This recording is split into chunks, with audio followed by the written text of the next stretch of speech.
Hello दोस्तों, कैसे हम लोग आपका स्वागत है आपके अपने YouTube channel SM study zone में। तो आज हम लेके आप लोगों का क्लास 9th का जो होने वाला है बोर्ड एग्ज़ाम, ठीक है, जो आप लोगों का बोर्ड एग्ज़ाम होने वाला है सोशल साइंस का, उसका ओरिजिनल क्वेश्चन लेके आ चुके हैं। ठीक है, ओरिजिनल क्वेश्चन लेके आ चुके हैं आप लोग। फटाफट देख लीजिए, यही आप लोगों का ओरिजिनल क्वेश्चन रहने वाला है। ठीक है, यही आप लोगों का एग्ज़ाम में आएगा। आप लोगों का कौन सा 12 मार्च को यही वाला क्वेश्चन आप लोगों का एग्ज़ाम में पूछा जाएगा। तो आप लोग फटाफट देख लीजिए क्या है आप लोगों का क्वेश्चन। ठीक है, ये आप लोगों का सोशल साइंस का क्वेश्चन है। ठीक है, तो देख लेते हैं हम लोग फटाफट क्वेश्चन। चैनल को सब्सक्राइब कर दीजिए, वीडियो को एक लाइक जरूर कर दीजिए, चैनल को सब्सक्राइब करके रखिए। ठीक है, हम लोग वीकली टेस्ट का भी ओरिजिनल क्वेश्चन देते हैं, तब भी आप लोगों को मिलेगा। ठीक है, तो आप लोग चैनल को सब्सक्राइब कर दीजिए। चलिए बढ़ते हैं हम लोग आप लोगों के क्वेश्चन की ओर फटाफट। तो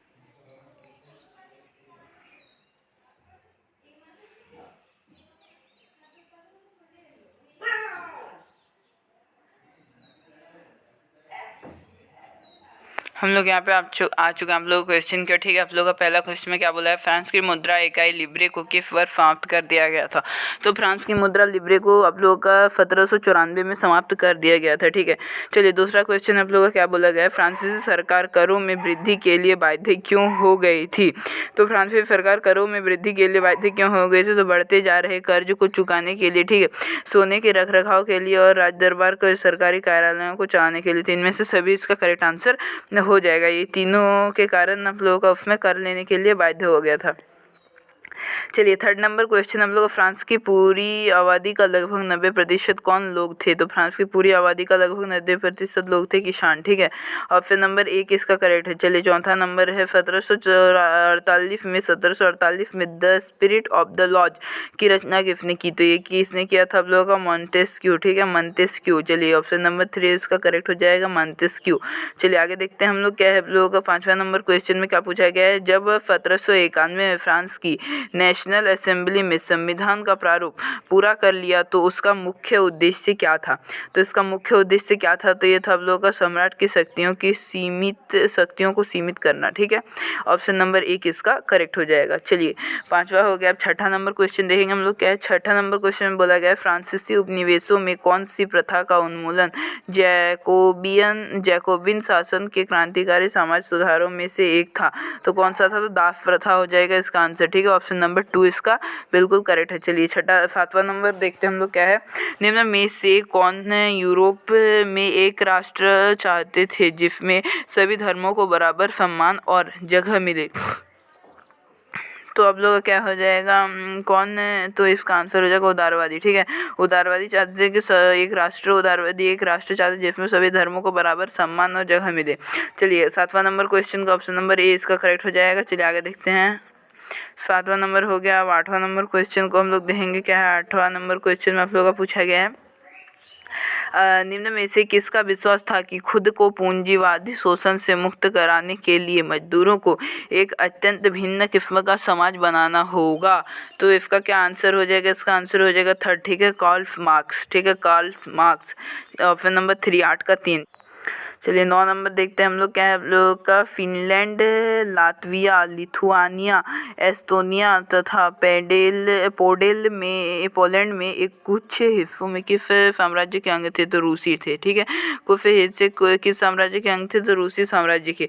चलिए 10वां नंबर है, मार्क्स के विचारों को मानने वाले समाजवादियों ने 1898 में किस पार्टी का गठन किया। तो ये किस पार्टी का गठन किया, तो ये आप लोगों का हो जाएगा Russian social democratic workers party. ठीक है, वर्कर्स पार्टी। चलिए इसका हो जाएगा ऑप्शन नंबर 2 करेक्ट। चलिए 11 नंबर देखते क्या है, 1914 में दो यूरोपीय गठबंधनों के बीच युद्ध छिड़ गया।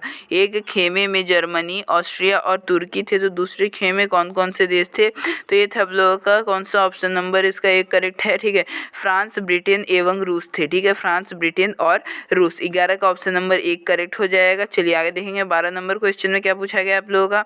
12 नंबर क्वेश्चन पूछा जाएगा, 12 नंबर है, पूर्व देशांतर रेखाओं जो भारत के मानक यमंतर याम्योन्तर रेखा मानी जाती है। भारत के किस राज्य से होकर किस शहर से होकर गुजरती है? तो उत्तर प्रदेश के मिर्जापुर शहर से होकर गुजरता है। तो 12 का आप लोगों का क्या हो जाएगा? ऑप्शन नंबर 1 करेक्ट है। चलिए आगे देखते हैं हम लोग।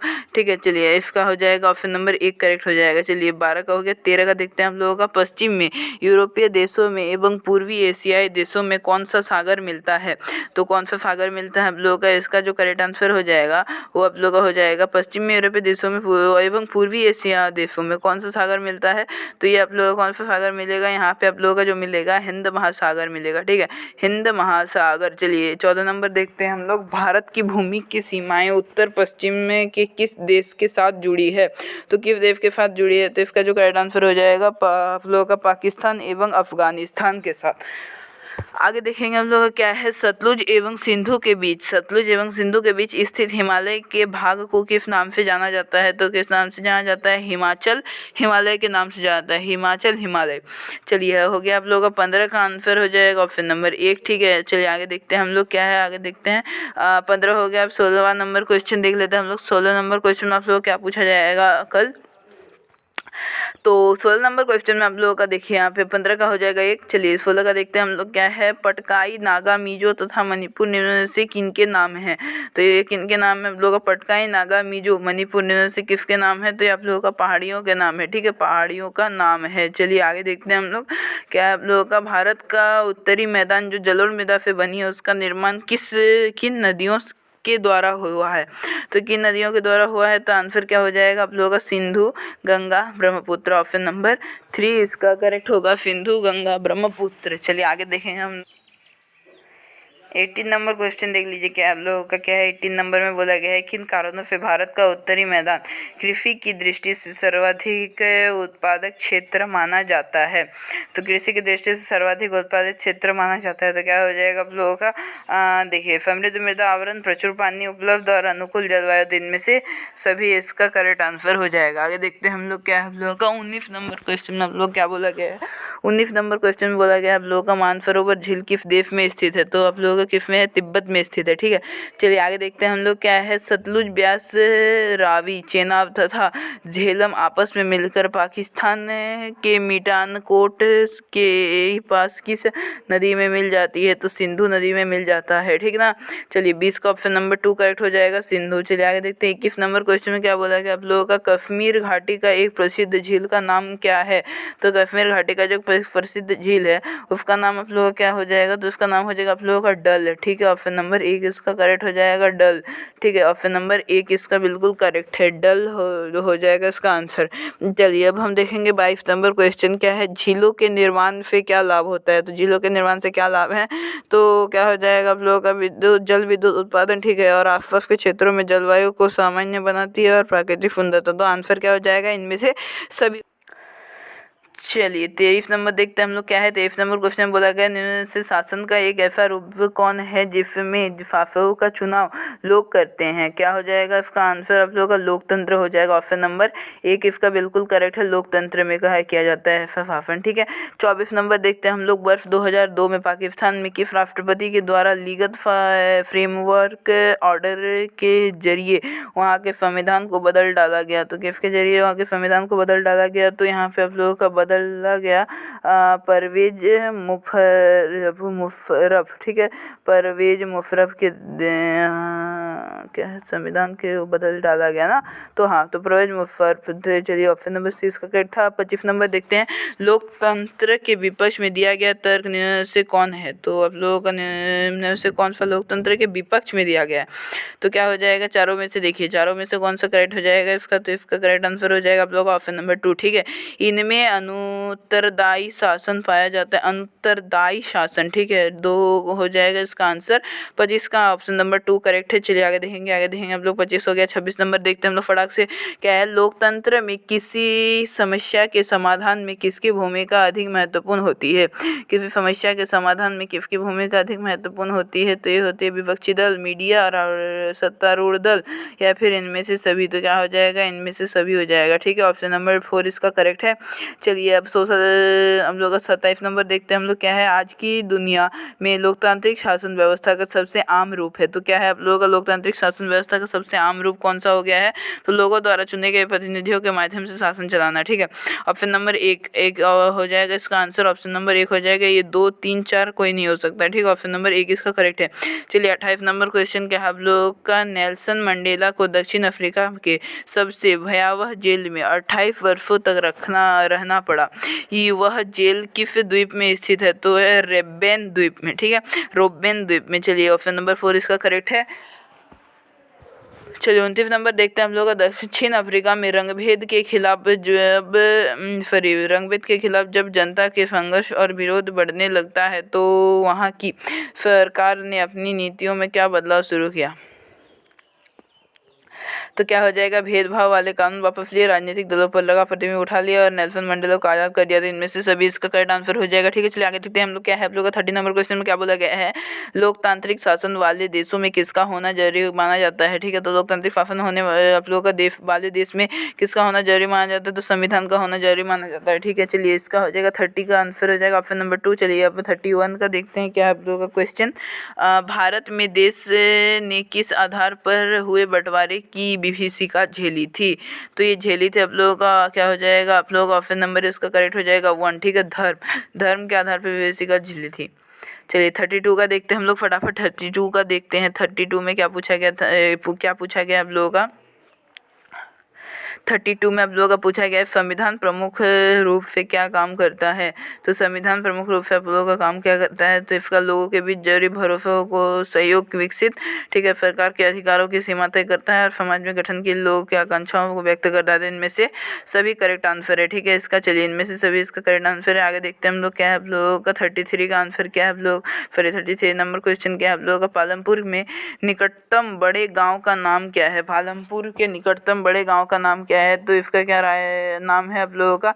रायगंज। ठीक है, पालमपुर के निकटतम सबसे बड़े गांव का नाम है रायगंज। चलिए 34 नंबर क्या है? भूमि मापने की मानक इकाई क्या है आप लोगों का? तो हेक्टेयर है। ठीक है, भूमि मापने की मानक इकाई हेक्टेयर। चलिए आगे देखते हैं 34 हो गया। 35 नंबर देखते हैं हम लोगों का। हेक्टेयर हो जाएगा इसका आंसर आप लोगों का ऑप्शन नंबर 3 करेक्ट है। चलिए आगे देखेंगे हम लोग क्या है, फटाफट चलते हैं अब 35 नंबर क्वेश्चन की ओर। भारत के गाँव में उत्पादन की प्रमुख गतिविधियाँ क्या है? तो क्या है आप लोगों का उत्पादन की प्रमुख गतिविधियाँ? तो इसका आंसर हो जाएगा खेती। ठीक है, ऑप्शन नंबर ए इसका करेक्ट है। ऑप्शन नंबर 1 क्या है? इसका करेक्ट है खेती। चलिए आगे देखेंगे हम लोग क्या है आप लोगों का 36 नंबर क्वेश्चन देखेंगे हम लोग। 36 नंबर क्वेश्चन आप लोग क्या पूछा जाएगा कल? लघु विनिर्माण, परिवहन, दुकानदारी, डेयरी किस प्रकार की क्रियाएं हैं? तो ये आप लोगों का गैर कृषि क्रियाएं हैं। ठीक है, ये आप लोगों का कृषि के अंतर्गत नहीं आता है। ठीक है, ये आप लोगों का सामान्य क्रियाएं, सामान्य सहायक क्रियाएं, संयुक्त क्रियाएं सब में आता है, पर ये गैर कृषि क्रियाएं में आता है।